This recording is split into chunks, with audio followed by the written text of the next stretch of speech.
How do we marry the wildness of our imagination with story structure?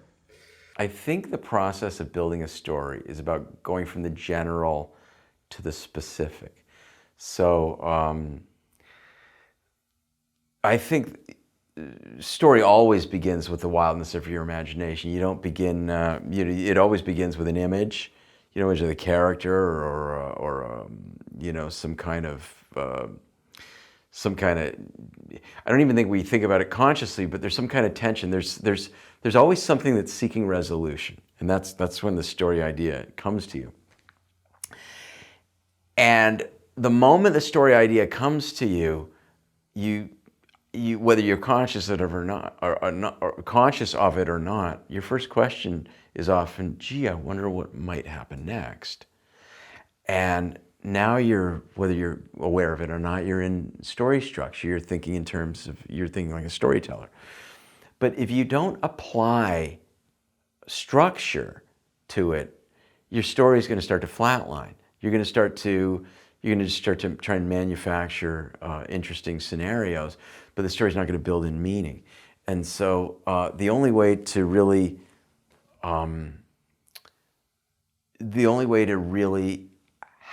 come up with a fully realized story is to apply the rigor of story structure to these characters in order to discover how to realize the fullest arc for the protagonist. You teach story structure in 3 words? Well, yeah, I think that story structure can be distilled to desire, surrender, transformation. So desire, your protagonist has to want something. The stakes have to be life and death. And that's going to be the engine that's driving your story, is will this protagonist get what they want? Will they fulfill this primal desire? Now here's the thing, at some point they're going to experience a dark night of the soul where they must surrender the meaning they made out of this primal desire. So otherwise there can't be a transformation, which is the 3rd word, desire, surrender, transformation. If you don't have those 3 elements, you don't really have a story. It's impossible to have a satisfying story. And I think that the surrender is the linchpin. I think that this is where all the magic happens in story, is the protagonist's surrender, their dark night of the soul. Because this is where, you think of it as the dark night of the soul as a coin with 2 sides. On one side is despair, and then on the other side is this wider perspective. Often a gift appears. It's where your protagonist lets go of the appearance of their situation for the reality of their situation. For example, let's say the appearance of my situation is all is lost, or I'm all alone. There's this cry into the void for your protagonist. That's the dark night of the soul. And then the other side is where they accept the reality of the situation. That's where they reframe their relationship to their experience. So this is where I'll act it out for my students. I'll go, okay, what's the cry into the void? And I'll go, well, all is lost. I'll go, okay, all is lost becomes, oh, now that I've lost everything that was not really working, I can begin anew. So the beginning of Act 3, when your protagonist accepts the reality of their situation, they step into their true power. That makes sense? They step into their true power. It's like that line in American Beauty where Lester Burnham blackmails his boss. And the boss says, you're insane. And Burnham says, no, I'm just a guy with nothing to lose. That's the protagonist at the beginning of Act 3. And the irony is that we step into our true power as a result of having nothing to lose. We let go of everything that wasn't working. And that's why I say story involves the betrayal of a lie. Betrayal is a violent word. Nobody gives us permission to betray. But what we're betraying is this false belief that we've had about ourselves or the world. And when you are willing to betray that lie, you're able in Act 3 to take action, or your protagonist is able to take action toward giving themselves what they need as opposed to what they want. Sorry. They're totally distracted right now. But I'm on a roll. No, you're doing excellent. So Not just great, excellent. Okay. Your protagonist is able to take action toward giving themselves what they need as opposed to what they want. Do you follow, or are you completely distracted right now? I am a little distracted, but when you said surrender, are we surrendering to an individual? We're surrendering to an idea? Yes, an all idea. All the above. Well, you're surrendering to a false belief that you have about yourself or the world. You're surrendering to your theme. So let's say, for example, the theme is belonging. All right. So I make meaning out of belonging. My powerful desire. Remember, there's a dilemma at the heart of every story. Your protagonist is struggling with a dilemma. A dilemma is a problem that can't be solved without creating a new problem. There's two ingredients to a dilemma: powerful desire, I want to belong, and the false belief, I will belong when someone out there accepts me. That's the false belief. Because we all know true belonging only comes from within. When I belong, when I'm able to accept myself, then I'm able to find the place where I actually belong. So the dark night of the soul, the cry into the void might be, I don't belong anywhere. That's the appearance of the situation. The reality of the situation is, now that I recognize that all my attempts to belong have led me to this place of isolation, what I need to do is surrender the meaning I made out of belonging, and so I can accept the truth, which is that what I must do is I must find a way to belong to myself. I must be true to myself. And that's the journey of Act 3. The journey of Act 3 is in surrendering, I begin to pursue what I need as opposed to what I want. What I need is to belong to myself. So now I take action toward belonging to myself, and lo and behold, this leads to that climactic moment of the third act where your protagonist makes a difficult choice between what they want and what they need. What I want is to belong. What I need is to be true to myself. And so if you can find some way to dramatize, remember I always say character suggests plot. If you can find a way to dramatize this, I need to belong, I need to be true to myself, you'll find that there's a difficult choice involved.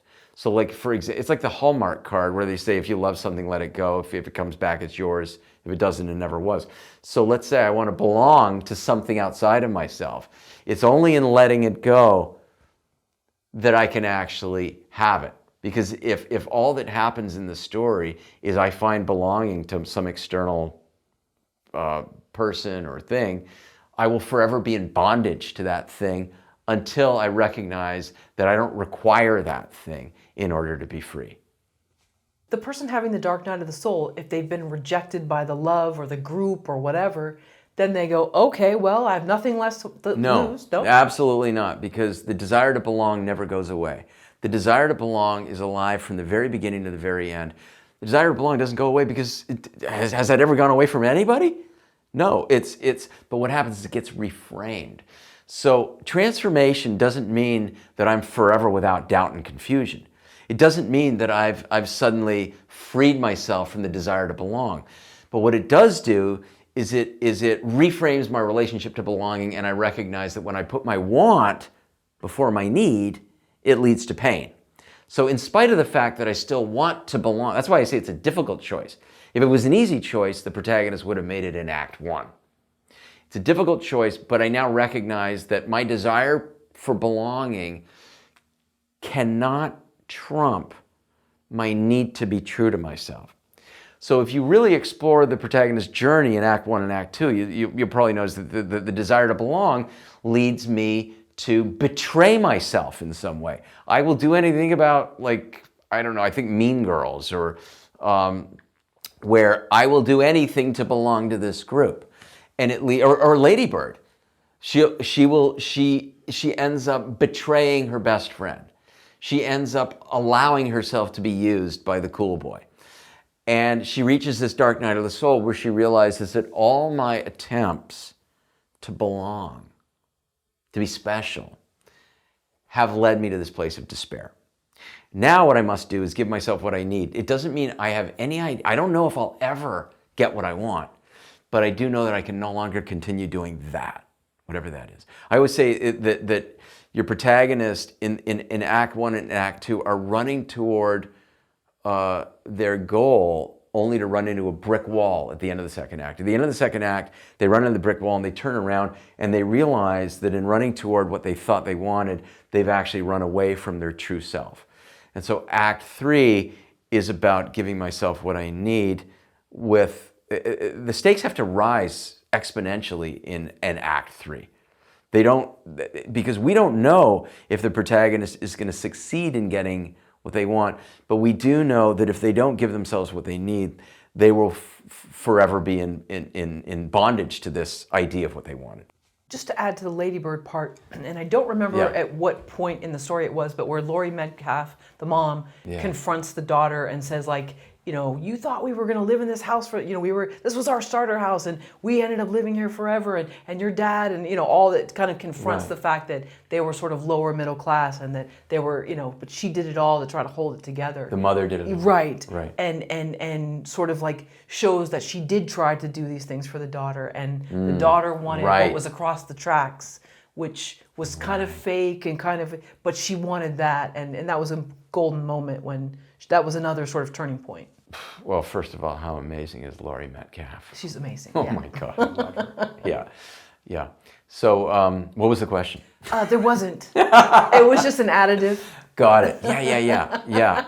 Absolutely. Well, chiming in. That moment is another. So this is what's great about storytelling is that both characters are right. Laurie Metcalf is right, and so is Saoirse Ronan. Both characters are what they're both trying to do is connect, and they're both trying to get what they want, and what they want is identical in nature, which is, and this is a lot of stories are about the desire to be seen. And so I always say that what separates, or the only thing that separates your protagonist from an antagonist, is that your protagonist is willing to surrender. That's why there's that amazing moment in Lady Bird when mom doesn't get out of the car and say goodbye at the airport, and it's devastating. And what makes Lady Bird heroic is that she's able to call her mom at the end and say thank you and I love you. It's so moving and it's so simple. It's such a simple scene. She wakes up in the hospital and she's I think she's got a black eye or something like that, and she walks into a church, which this is a story about somebody who wants to be sort of eccentric and different, and she walks into the most traditional institution on earth and listens to a choir singing, and it's this transcendent moment. There's no speaking, and then she calls her mom, and I don't know why I'm moved thinking about this scene, but she says, "Do you remember what it was like the first time you drove in Sacramento?" And it's the simplest scene. And, you know, you think about Greta Gerwig, she was writing from a place of something so personal in her. And the scene's power doesn't come from the scene itself. It's cumulative. It's everything the protagonist has experienced prior to that. And that's what I'm talking about. The story builds in meaning as it progresses. If we saw that scene as a standalone scene, it would be meaningless. But because of everything we've experienced, because of the journey we've been taken on, it's profoundly moving.